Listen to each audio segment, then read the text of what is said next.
Hey guys, it's a little windy, sorry, hold on. Yay, alright. Can we talk about the elephant in the room? Uh, you might have noticed that I'm a very white person, extremely white actually. Um, and still I'm hashtag Black Lives Matter because if the lives of any group suddenly don't matter, then it's false that all lives matter. Um, Now, here's the thing: the vast majority of people I know are extremely white, very white, actually. I would say most of my friends are. It's not entirely true, but it is largely true. And the majority of them, I think, understand that they have a privilege and a privileged place in society.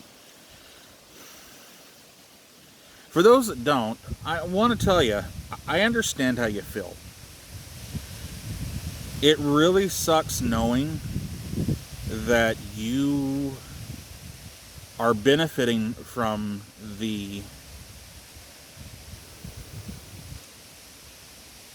disparity, I'm going to go with, of other people. People you like, in fact. Lots of people that you think of as friends, even good friends, and you know that they're not equal in our society.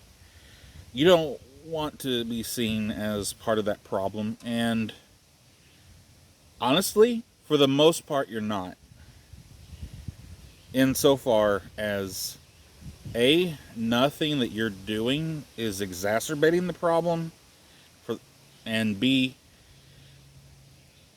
you are not a champion of the problem. You are more or less a result. Because even though you're privileged, you're not a. You're still a prisoner in a way, because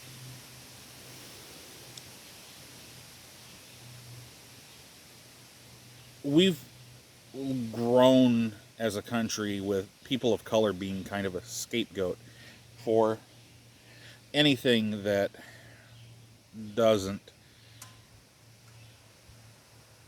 give us what we want. Um, they're the people who cause the crimes, we say, but that's because when you arrest people at a disproportionate rate, you're able to take that data and say, oh, look, they caused most of the crimes. That's not true. You're misinterpreting the data. And some people do it intentionally, and do it intentionally to get you to look at it that way, because if you believe them, then you'll keep the system as it is, because you're a prisoner too.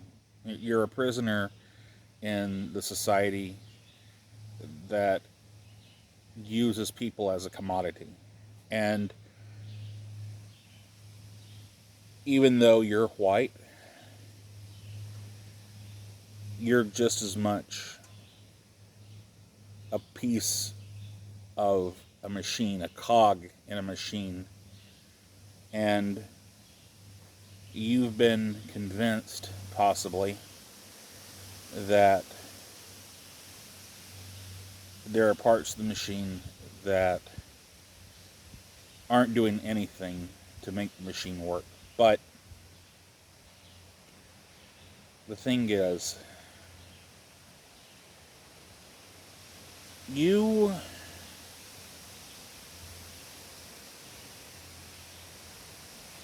know that you do your best, and the majority of people do their best. But it's easier for you to look at other people on the same playing field, in the same income bracket, in the same job, on the same level, as being worse than you at your job, and therefore freeloading. But that's not the case at all. Honestly, you're all undervalued. And having to use money is a consequence of allowing the proletariat to be shuffled under the foot of the bourgeoisie. And the fact of the matter is, when we overthrew the king, we did try to create a system that was for the people, but the people creating that system, whatever you may think of them, were rich. They were white. And they held the power.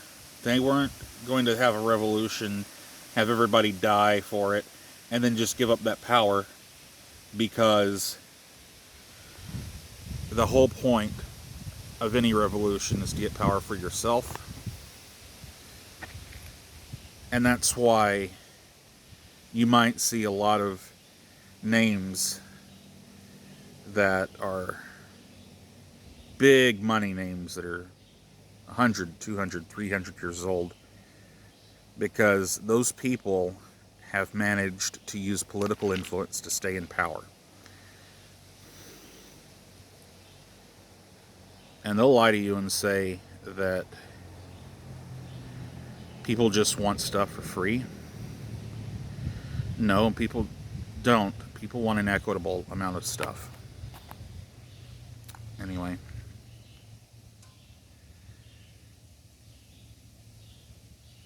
It's really hard to talk about this with some people, especially my parents, especially Dad. Dad doesn't really like to hear any of this.